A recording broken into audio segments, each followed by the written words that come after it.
Well, we sometimes bemoan living in this multicultural world that we are in because there are many elements trying to sanitize Christ out of Christmas. And so what often happens is we try to take these religious elements out of it in deference to all. We end up hiding the Christ. So we, this season, are focusing on the hidden Christmas. And we can complain about that, but it's not all bad news, not necessarily so. Because instead of relying upon our government or our business community or the schools to tell the story of Christ, we get to tell the fresh story of Christ. We get to tell our story of how Christ has impacted our lives. In some ways, we're kind of like those first century Christians. For people throughout the Roman Empire who were hearing the Christ story for the first time, except that we don't have to start totally from scratch.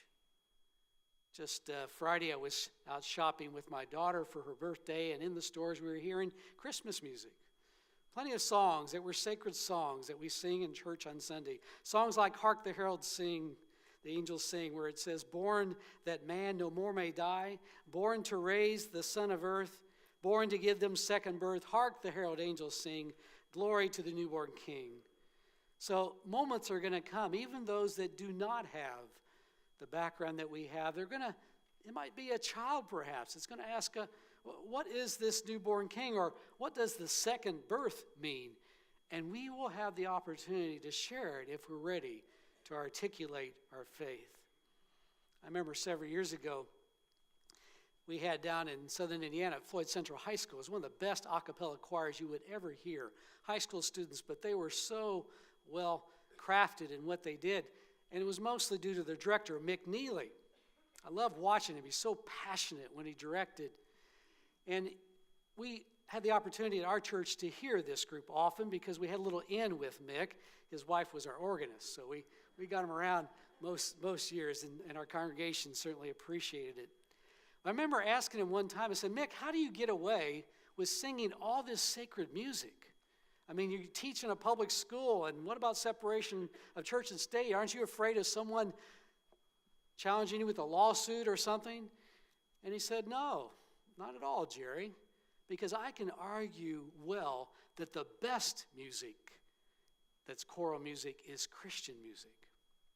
So I think we don't need to be totally afraid of what society does with the Christ story. We have a great story to share. And no matter how hidden Christ becomes, God will find a way, especially if we're willing to be his messengers. So I hope this series is going to equip you. I hope it helps you grasp some of the key themes of what the Christ story is all about. Because God has come. May we integrate the incarnation of God into our lives and share the story that God has chosen to enter into human history here on earth. Now, good question to ask when you read the Gospel of Matthew is, why does he start with a genealogy? Can you imagine opening up a novel and the first thing you read in the first page is 42 names of who begat who? But that's how Matthew begins his gospel. And he does so for some very good reasons. I mean, you're lucky we didn't read the whole thing. Aaron got off lucky today because he only had to read a few names. There's 42 names he could have read, and there are some of them a lot harder than what he had to read today. But Matthew does this for a purpose. Matthew's book is one of the most structured and intentional books you will read in the Bible. Because he knows what he's trying to share. He knows the message he wants to get across. He's writing to Jewish Christians and also skeptical Jews about this Christ story. And he knows that a long time has passed now from when Christ walked this earth. And what happens with famous people is sometimes stories arise that don't share the real story. He wants people to know that what he's writing is genuine and true and worth paying attention to. So the first purpose in Matthew's genealogy is foremost trying to establish that Jesus' story is grounded in history. It's a real story. He's not some mythical figure. His life is not a metaphor. The stories we're going to find are not Aesop fables that got moral stories for us to hear and then discard. These are stories that are grounded in the life of what God has done in sending his Son into our world. These are in history, human history. And if we take that away from the Christmas story, Christmas will lose all of its meaning. A few weeks ago, my wife and I went on a vacation down to Atlanta, Georgia, and we noticed that we weren't that far away from Warm Springs, Georgia. If you know your history, you might know that happens to be the place where FDR, Franklin Delano Roosevelt, former president, three-term president of our country, because of his polio, would go down to Warm Springs that had the hot springs there in those low-lying mountains. And we went to see that, and what was interesting is that that is the place not only where he went to occasionally during his presidency, it happens to be the place where he died while he was president in his third term. And it was fascinating to watch and look in that little home. It was a very modest home because FDR noticed that the residents around him had very modest homes and didn't want to be that out of place. So he built a small cottage for them to be there when they visited. And they still have in place because when he died 73 years ago, it's like everything just stopped. That community so revered him that everything in that house is just the way it was when he died 73 years ago. The chair that he was sitting in when they were drawing his portrait while he suffered a stroke is still in the same spot that it was. They have the portrait that's half done that they started but could not finish is still there on site, encased. They had the bed you could walk right by where he died in. They even had in the adjacent bathroom the same toilet paper that was there 73 years ago. Still there. You wouldn't want to use it, but it made it come to life. It wasn't just history. It wasn't just words on some history book. This was real, very real. And that's what Matthew's attempting to do with this genealogy. He wants us to know that this is not a myth. This is not the gods coming and acting like human beings as it is in Greek literature. This is God becoming human like us in every way. It's grounding his book in history because Jesus' life and his death and his resurrection is going to defy what we sometimes know in this world. This Jesus who will exorcise demons, who will bring healing, who will defy the ruling powers, and who will ultimately be resurrected is real. In spite of these amazing things, Matthew declares Jesus was born in human history, and he was born unto us. The genealogy also serves to make another point. Aaron kind of alluded to it last Sunday when he made that vivid point that none of us create light, we only reflect it. The genealogy sends the same message, especially as he's talking about salvation. This is not a morality play. This is about what God has done and God is doing. Christmas declares that God has come to us, come down to us. And the whole genealogy declares that God was planning this for some time. Did you notice that detail? About 3 sets of 14 generations shared. That translates to 6 sets of 7. 7's a perfect number in the Bible. And Jesus then is the 7th 7. Jesus comes at exactly the right time for us. And we need to grasp that this is the story of salvation that's given to us. It's not something we achieve. It is provided for us by God. It's something that we receive. We cannot save ourselves. But you know, many of us are still trying. Many of us approach the Christian faith as if it's some method of self-improvement. It's where we get a little inspiration and guidance for life. But if this is what we're up to, we haven't grasped the full message of the Christian faith. And we haven't grasped what Christ is about. The Christmas story is about God coming down to earth as a child to be like us in every way so that he can save us from ourselves. We need to realize that ultimately we are helpless. And we may fool ourselves for a while, for perhaps a reasonable time as we have a little bit of success in this life, but ultimately we're going to fail. Ultimately, life is going to fail us, and ultimately someone who's important to us is going to fail us. And then where do we turn? That's when we discover the real meaning of salvation. And I know I need to hear that. I hope you need to hear it as well. Because deep down, I'm not really good at depending on anybody. especially God. I like to be self-sufficient. I like to do things. I don't like doing what people tell me, even if it means I'm going to mess things up once in a while. And I'm still learning that lesson in life, that life is a lot bigger than the resources that I sometimes have. But fortunately, I've tasted salvation. And I tasted it at a very young age. You know, I've shared many times I grew up in a home with a schizophrenic mother and a father who was not always present. Sometimes I was more taking care of my mother than she was taking care of me. And I tried as hard as I could to protect my mother from all the stresses of life so she wouldn't be set off into those worried states that she often did. But with a paranoid schizophrenic, that is impossible. And I experienced failure many, many times at a young age. I remember a time when I was in junior high, and we had a lay witness mission come to our church. That's where people came from miles around, both young and old, who shared the story of how God had made a difference in their life. And I listened to that story, and I listened to how they talked about the spirit that they had gained that helped them get through life. And I wanted that spirit. And I went down to the altar, and I prayed hard. I prayed like I'd never prayed before. I prayed for my mother. I prayed for my family. I prayed that I might have the resources I need. And let me tell you, that prayer was probably praying more for magic than it was for God's comfort.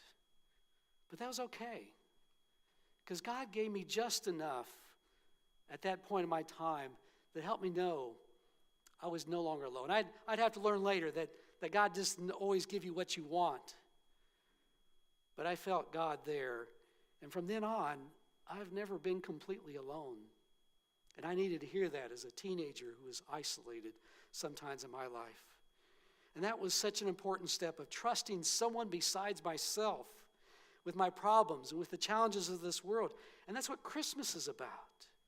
It's what God has done for us. That's what Matthew's trying to say with the structure of this genealogy. And there's one more important lesson for us as we look at this genealogy. Tim Keller makes a really helpful point in understanding this. He says, genealogies in ancient times served as people's resume. It's a way that they shared about their family and their pedigree and their clan, the people that you're connected to. It was the way that you said, this is who I am. Now, I don't know how much you've dove into your genealogy. I don't really enjoy it too much. But fortunately, I've got a brother who does. And so he's unearthed lots of fun stories. And that's what I do enjoy about genealogies, the stories about our families. My brother has unearthed that we have a great-great-great-great-great-great-grandfather who graduated from Harvard. And he's buried in the Granary Cemetery in downtown Boston, in the same cemetery that Paul Revere is buried. It's a pretty cool story. I think I've shared before that he's also unearthed that we have a relative, I think it's a great-great-great-great-great aunt, that taught Thomas Edison and told him that he would never amount to anything. And that seems to jive with what we read. That I've read that his mother took him out of public schools because that structured system didn't work for him. He couldn't handle sitting still. He was too smart for all that. And that's what makes Matthew's genealogy so interesting. Because most genealogies, most people, when they do resumes, they clean things up. Our resume, we don't put in the bad parts. We don't put in the jobs where things didn't all go so well. And the same was true in ancient times. King Herod took out the names of people he didn't want connected to him in his genealogy. But Matthew does something totally opposite of that. He includes people that nobody would want to include in the genealogy. He even includes women. And in that patriarchal society, nobody ever included women. They didn't matter back then. But to Matthew, they did. So, in his genealogy, he shares women, and Tim Keller describes that Matthew included the gender outsiders in our world. In addition to just the fact that he shared women, he shared these particular women. He shared people that were not Jews. They were Gentiles. Tamar, Rahab, and Ruth are two Canaanites and a Moabite, people that the Israelites looked down upon. Why would you want them in your genealogy? They were the people, according to the Mosaic law, were unclean. You might say they're the refugees of their day. They were not allowed in the temple to worship. They had to stay outside in the core of the Gentiles. They were considered racial outsiders. And then the particular women that he chose would raise eyebrows as you read these stories. They recall, even though they were many times victims themselves, they recall some of the most immoral and sordid stories within the Bible. Matthew chapter 1, verse 3 says, Judah was the father of Perez and Zerah, whose mother was Tamar. Now, let me see if I can share the PG-13 version of this story. Tamar's husband died, who was the son of Judah. Jewish law says then you give her to the next son, and hopefully he can help her father a child. She was still childless. And then because he was not righteous himself, he died. So Judah starts getting to think that Tamar is cursed. He's got a third son, and he didn't want to lose the third son, so he keeps putting it off, giving her to him. And Tamar realizes that if she's going to have a child, she's going to have to take things in her own hands. And so she arranges for Judah unknowingly to sleep with her, and she gives birth. So it's by incest that this family line continues. Out of this dysfunction comes the Messiah. We also have Rahab, who was a Canaanite, and she happened to be a prostitute within the city walls of Jericho.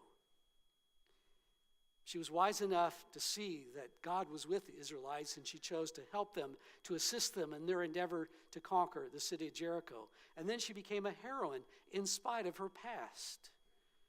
And then we have in this verse 5, now in verse 6, David was the father of Solomon, whose mother had been the wife of Uriah. You notice they don't mention who is. Do you know who that is? It's Bathsheba. That's right. It's Bathsheba.